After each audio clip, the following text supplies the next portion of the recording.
Hola, welcome to Cocina Valencia. Bienvenido a la Cocina Valencia.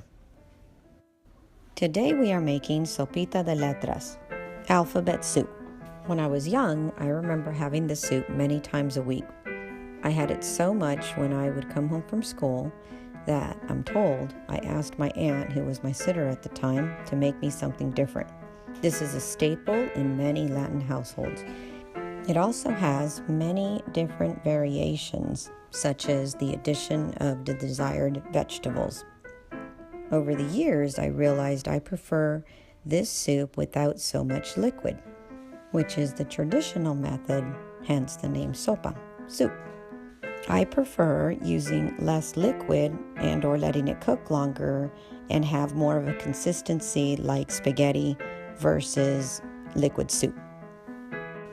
The ingredients we'll use are about 2 to 3 tablespoons of olive oil, 1.5 cups of the Sopita de Letras, mini alphabet pasta, 2.25 cups of liquid, any combination of chicken broth or water and tomato sauce. Again, there are various different variations as to how everyone makes it.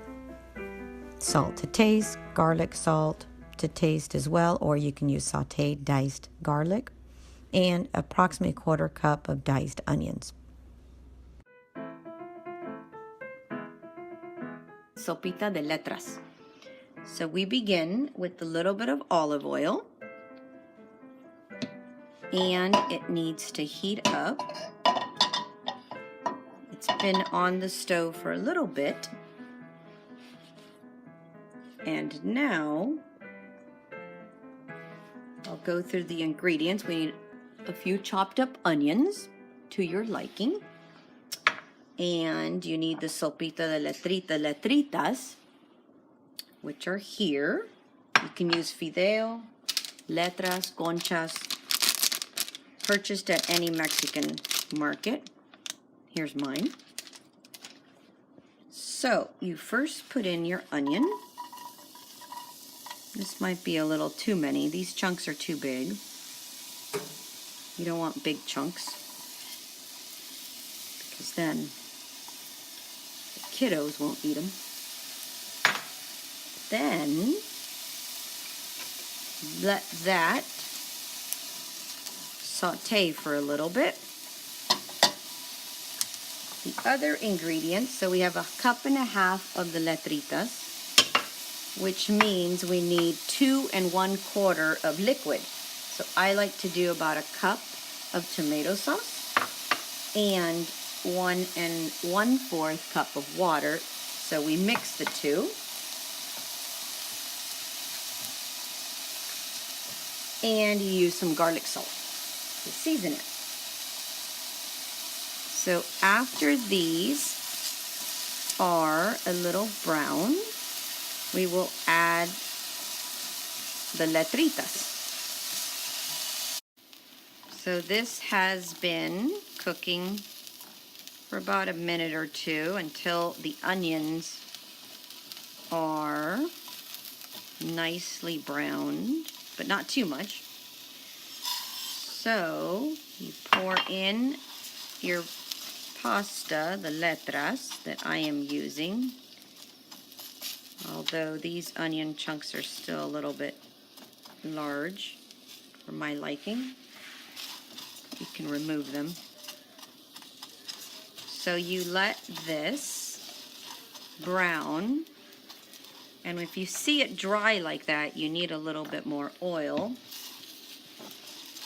A lot of Mexican cooking is not about measurement, it is about taste and feel, texture, and the look. So I saw that it was a little dry, so I added some more olive oil, maybe a bit more. And this is how you make Mexican rice too. We'll post that video soon. So we let this cook brown for a few minutes, but you constantly have to mix it because it cannot burn.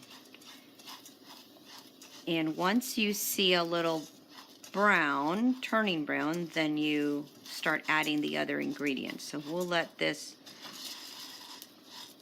continue for a few more minutes.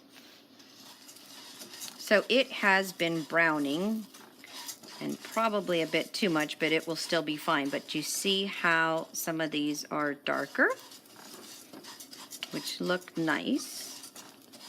So here we go. I probably let it go on for too long, but here we go. Then we add our tomato sauce and water mixture, and be careful because it will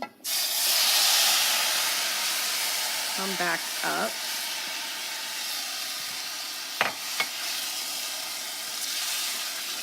And you bring it almost to a boil here. But you add your seasoning, garlic, salt,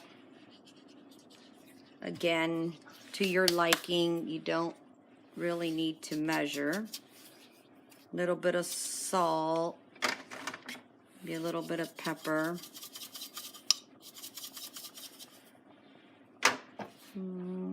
Give it a mix, and you should taste it.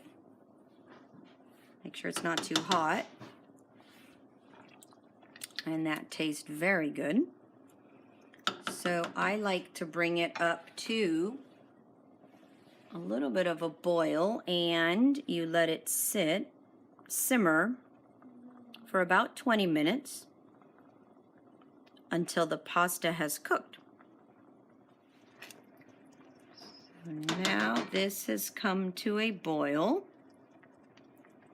and I turn down the heat. See the heat there. And you can cover it. Some choose not to cover it. I bring it down to a simmer, and I like to cover it, or kind of halfway.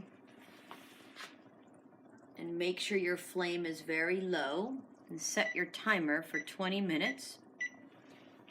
And we'll see it when it's done. Okay, so our timer is going off for the Sopita de Letritas. Let's open it. It looks lovely. Turn it off. Give it a mix. Probably had the heat on a little too high, but it looks fine. If you don't like this consistency, I would turn it off at 15 minutes and you'll have more liquid. But the key is to have the pasta fully cooked. And that is your Sopita de Letritas. In English, it is alphabet soup. And it tastes lovely. So here's our Sopita de Letritas. Now we can start adding anything that we desire. On top, some cilantro, but I don't have any right now. But I have some avocado. I'm gonna put avocado on top. You can also have a little tortilla, a corn tortilla, and you can put a little bit of sour cream on it. That's what I used to have when I was a kid. Sour cream, a little sour cream on a corn tortilla with a little bit of salt. And you get it. You roll it up and you eat it like so.